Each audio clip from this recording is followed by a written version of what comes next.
డిఎస్సికి అనుబంధ నోటిఫికేషన్ మరో 7,000 ఉపాధ్యాయ పోస్టుల భర్తీ అంటూ వార్తను మనం చూస్తున్నాం. 12,000 కొలువులతో మెగా డిఎస్సి జిల్లాల వారీగా ఖాళీ పోస్టుల గుర్తింపు. ఈ నెలాఖరులోగా నోటిఫికేషన్ జారీ. కసరత్తు పూర్తి చేసిన అధికారులు. 5,000 పోస్టులతో గతంలో నోటిఫికేషన్.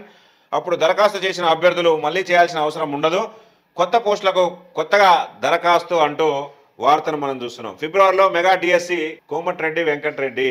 రాష్ట్రంలో ఉపాధ్యాయ ఖాళీల భర్తీ కోసం మెగా డిఎస్సి నిర్వహించాలని నిర్ణయించిన ప్రభుత్వం గతంలో ప్రకటించిన కొలువులకు అదనంగా మరిన్ని పోస్టులను చేర్చనుంది. ఇందుకోసం అనుబంధ నోటిఫికేషన్ జారీ చేయాలని నిర్ణయించినట్లు సమాచారం. ఈ నెలాఖరులోగా ఈ నోటిఫికేషన్ జారీ చేసేందుకు వీలుగా అధికారులు కసరత్తు పూర్తి చేశారు. ప్రభుత్వం అనుమతించిన వెంటనే ఈ ప్రక్రియ చేపట్టాలని భావిస్తున్నారు. ఈ మేరకు ఆయా జిల్లాల వారీగా ఖాళీగా ఉన్న ఉపాధ్యాయ పోస్టులపై విద్యాశాఖ అధికారులు ఇప్పటికే ప్రభుత్వానికి నివేదిక సమర్పించినట్లు సమాచారం. రాష్ట్రంలో 5,089 టీచర్ పోస్టులు భర్తీ కోసం గత ప్రభుత్వం నోటిఫికేషన్ జారీ చేసిన విషయం తెలిసిందే.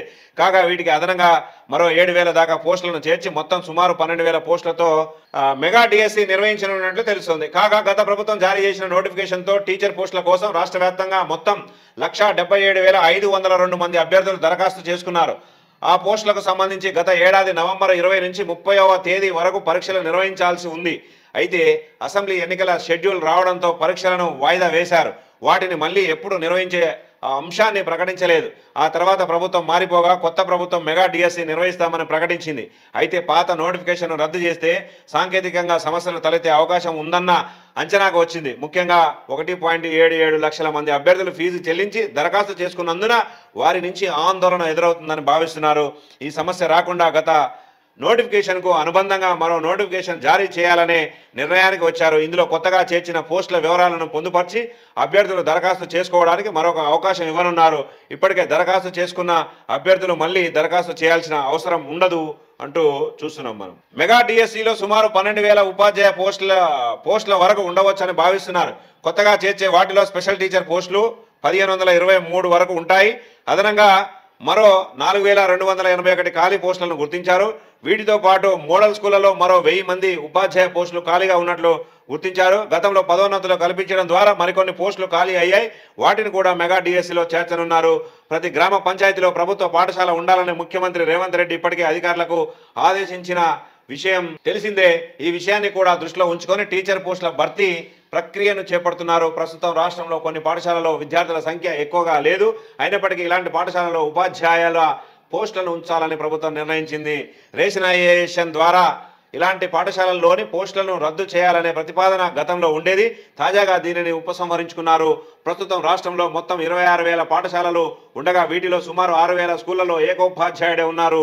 మరో 1,290 పాఠశాలల్లో జీరో అడ్మిషన్లు నమోదయ్యాయి. వీటన్నిటిలో ఖాళీల భర్తీ కోసం నిర్వహించే డిఎస్సి పరీక్షలను రాష్ట్రం యూనిట్గా నిర్వహించనున్నారు.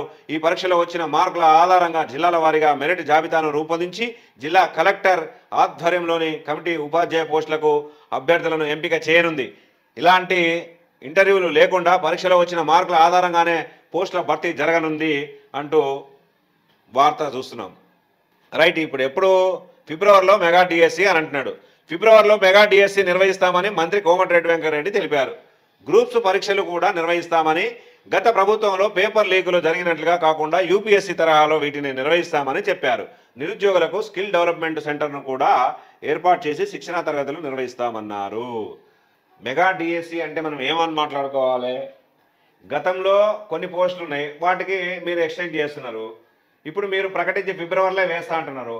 ఫిబ్రవరి కల్లా మళ్ళా ఎలక్షన్ కోడ్ వచ్చే అవకాశాలు ఏమైనా ఉన్నాయా? పార్లమెంట్ ఎలక్షన్స్ రానున్నాయి. ఈ నేపథ్యంలో మళ్ళీ నోటిఫికేషన్కి ఏమైనా ఇబ్బందులు జరుగుతాయా? ఇవన్నీ ఉంటాయి కదా. దాదాపు ఎంతమంది అప్లికేషన్లు చేసుకున్నారు, ఎన్ని ఫీజులు రాష్ట్ర ప్రభుత్వం తీసుకున్నది, వాటి ఇంట్రెస్ట్ లెక్కేస్తేనే బొచ్చేడు పైసలు వస్తట్టుంది. అన్ని డిఎస్సి పోస్టులకు అప్లికేషన్ చేసుకున్నటువంటి అప్లికేషన్లు చూస్తే పరిశాన అవ్వాల్సి వస్తుంది.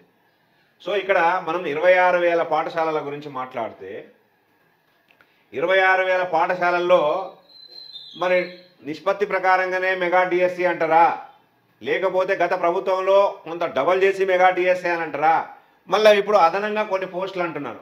కొన్ని మోడల్ స్కూళ్ళల్లో ఒక 1,000 మంది టీచర్ పోస్టులని, అక్కడిక్కడ ఖాళీలని, రిటైర్డ్ అయినటువంటి ఉపాధ్యాయులను పూర్తిగా భర్తీ చేస్తామంటున్నారు.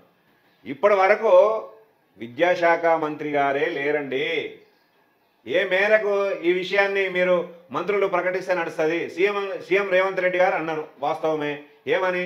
తండాకి బడి ఉండాలి, ఆ బడిలో టీచర్ ఉండాలి, పిల్లలు ఉండాలి, ఊరు బడి మంచిగా కనపడాలి, పిల్లలు చదువుకోవాలి, గ్రామ బడుల్లోనే చదువుకోవాలి అనేది ఒక స్టేట్మెంట్ అయితే వచ్చింది. మరి ఆ స్టేట్మెంట్కు ఎంత మేరకు కట్టుబడి ఉంటారు? గ్రామ బడి అభివృద్ధి సాగాలంటే ఆ గ్రామంలో ఏ రకంగా అంటే ఇద్దరు వేస్తారా టీచర్లని, లేకపోతే ముగ్గురు వేస్తారా? కొన్ని తండాలలో 5 పిల్లలే ఉంటారు. మీరు 5 పిల్లలు ఉన్నా కూడా బడి నడుస్తుంది అనే ఒక ధీమా అయితే చేసిరు. వాస్తవానికి ప్రతి గ్రామాన బడి ఉండాలి, ఇది పక్కా, ఇది కన్ఫర్మ్ అన్నట్టు. ఎందుకంటే బడి లేని ఊరు అది ఆగమైపోతుంది అన్న సంగతి చాలామంది మేధావులు చెప్పినటువంటి ముచ్చట. ఆ బడి లేకపోతే ఆ ఊరే ఆగం. ఏదో మళ్ళా 2 కిలోమీటర్ల దూరంలో ఉంది కదా దీనికి బడి లేదనే విషయాన్ని కాస్త పక్కన పెడితే బడి ఉండాలి. ఎందుకంటే ఓటింగ్ కోసమైనా బడి ఉండాల్సిందే ఖచ్చితంగా. ప్రతిసారి ఎలక్షన్ వస్తుంది, దానికోసమైనా బడి ఉండాల్సిందే. ఆ బడినే కాస్త సుందరీకృతంగా చేసి ఊర్లకి ప్రైవేట్ స్కూల్స్ వ్యాన్ రాకపోతే ఆ ఊర్లో చదివే వాళ్ళంతా ఈ బడిలోనే చదువుతారు కదా. సో ఈ మెగా డిఎస్సితో పాటు మీరు అదనంగా పోస్టులు వేస్తానన్న సంగతి ఎప్పుడు నమ్మాలి, ఎప్పుడు వేస్తారు అనేది ప్రజల్లో అనేక సందేహాలు ఉన్నాయి. విద్యాశాఖ మంత్రిని ఇప్పటి వరకు డిక్లేర్ చేయలేదు మీ ప్రభుత్వము. విద్యాశాఖ మంత్రి డిక్లేర్ చేయకుండా మరి ఎవరు చేస్తారు ఇది? సార్ ఏమో దావోస్ పోయిండు, మరి ఎప్పుడు సరే ఆయన వస్తాడు, వచ్చిన తర్వాత మరి ఇప్పుడు ఎమ్మెల్సీల లొల్లే జరుగుతున్నది. ఆయన కానీ ఈయన కానీ డైలమాలో జరుగుతున్నాయి. ఆఖరి నిమిషంలో కూడా ఎమ్మెల్సీ క్యాండిడేట్లు మారిపోతున్నారు. మరి ఇప్పటి వరకు విద్యాశాఖ మంత్రిని కేటాయించడంలో ఎందుకు అలసత్వం వహిస్తున్నారు రేవంత్ రెడ్డి గారికి? ఇది ఆన్ టీవీ ప్రశ్న వేస్తున్నది. మీరు ఎన్నో శాఖలకు ఆయా మంత్రివర్గాన్ని విస్తరించారు. విద్యాశాఖ ఏం పాపం చేసింది? విద్యాశాఖకు ఎందుకు మినిస్టర్ ఇప్పటి వరకు కేటాయించలేదు? మీరే కేటాయిస్తారంటే మిమ్మల్ని కలిసే యోచనలో పలు విభాగాల వాళ్ళు ఉన్నారు కదా. ఉపాధ్యాయ సంఘాలు ఇప్పటికే ఎదురు చూస్తున్నారు. ఎప్పుడు కలవాలి, మా సమస్యలు ఎప్పుడు తీరుతాయి, మా బళ్ళ సమస్యలు ఎప్పుడు తీరుతాయి. ఇప్పుడు ఎగ్జామ్స్ వచ్చే మూమెంట్లు ఉన్నాయి. ఎగ్జామ్స్ అయిపోగానే 2 నెలల్లో మరి ఖాళీల పోస్టులు ఈ రేషనలైజేషన్ ద్వారా మరి ఉద్యోగాలు అటు ఇటు జరిగే అవకాశాలు ఉంటాయి. అంటే ఇక్కడోళ్ళు అక్కడోళ్ళు ఇక్కడ కొంత సెటరేట్ చేసుకోవాలి కదా. ఈ 317 జియో కూడా ఉన్నది, అదొక పెద్ద ఇబ్బంది పెడుతున్నది. అది భార్యాభర్తలు ఒకే దగ్గర ఉద్యోగం చేయాలనే ఆ జియో మరి ఎంత మేరకు ఇప్పటికే మరి వాళ్ళకి ఏం సమాధానం చెప్తారు? విద్యాశాఖలో మీరు విద్యాశాఖను పట్టించుకోకపోతే ఇంకా రాష్ట్ర ప్రజలు మరోసారి అది ఏ ప్రభుత్వం అయినా సరే గత ప్రభుత్వాన్ని మాత్రం ఏకి పారేసినాం. గత ప్రభుత్వాన్ని విద్యాశాఖలో జరిగినటువంటి విషయాలను ఏకి పారేసినటువంటి సంగతి తెలిసిందే. సో ఈ ప్రభుత్వంలో విద్యాశాఖని కనుక నిర్లక్ష్యం చేస్తే మళ్ళీ ప్రజలు ఏ రకంగా అంటే ఎలక్షన్స్ వస్తున్నాయి కదా, ఈ ఎమ్మెల్యే ఎలక్షన్సే కాదు కదా, సర్పంచ్ ఎలక్షన్స్ ఉంటాయి, ఎంపీటీసీ ఎలక్షన్స్ ఉంటాయి. సో మీరు ఎటుపోయి విద్యాశాఖను నిర్లక్ష్యం చేస్తే మాత్రం ఊరుకునే ప్రసక్తి ఉండదు. కొంత మేరకు ప్రభుత్వం మంచిగానే పనిచేస్తుంది అనే మాటలు వస్తున్నాయి, అది నిలబెట్టుకోవాలి. 5 సంవత్సరాలు మీరు ఉండాలనేది ప్రతి ఒక్కరు కోరుకుంటున్నారు. ఈ కోరుకునే విధానంలో మీరు మళ్ళీ తప్పటడుగులు వేస్తే మళ్ళా పాత బ్యాచ్నే మీ సంకన పెట్టుకొని తిరిగితే దావోస్ పర్యటనలో 2-3 అధికారులు మీ అమ్మటే తిరిగిరట. వాళ్ళ మీద వ్యతిరేకత ఉన్న సంగతి అందరికీ తెలిసిందే. మళ్ళా వాళ్ళని తీసుకుపోవడం ఇట్లాంటివన్నీ కొన్ని క్రియేట్ అవుతున్నాయి. వాస్తవానికి ఈ క్రియేట్ అవుతున్నటువంటి సందర్భంలో రేవంత్ రెడ్డి ముఖ్యమంత్రి గారు ఎట్లా అధిగమిస్తారు ఈ విషయాన్ని? కేవలం విద్యాశాఖలో 25 మంది ఇప్పటికీ రిటైర్డ్ అయిన ఉద్యోగస్తులు చేరిరట. ఎందుకు 25 మంది ఇంకా ఉన్నారు? అందులో 25 మంది లిస్ట్ వచ్చిందట శాంతికుమార్ మేడం దగ్గరికి. మరి ఆ 25 మంది ఎవరు?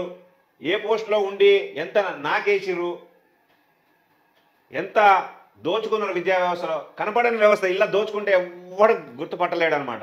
ఎందుకంటే బల్పాల కానించి మొదలు పెడితే మధ్యాహ్న భోజనాలు మొత్తం స్కూల్ డ్రెస్సులతో సహా మొత్తం ఇలా చేసే అవకాశాలు ఉన్నాయి. ఇలా దొబ్బుకు తింటే దొరకడు. మరి 25 మంది దొబ్బుకునే బ్యాచ్లో ఉన్నారా? ఇంకెంతమంది ఉన్నారు అనేది లిస్ట్ రావాల్సినటువంటి అవసరం ఉన్నది. ఎనీవే మీరు డిఎస్సి ప్రకటించినటువంటి ఈ మెగా డిఎస్సిని స్వాగతిస్తూనే విద్యా వ్యవస్థను ప్రక్షాళన చేస్తామన్నటువంటి ప్రకటనను ప్రక్షాళన చేసే దిశగానే వెళ్ళాలి. ఇక్కడ ఆ దిశగా వెళ్తేనే ప్రజలు నమ్ముతారు అనే మనం చెప్పుకోవచ్చు.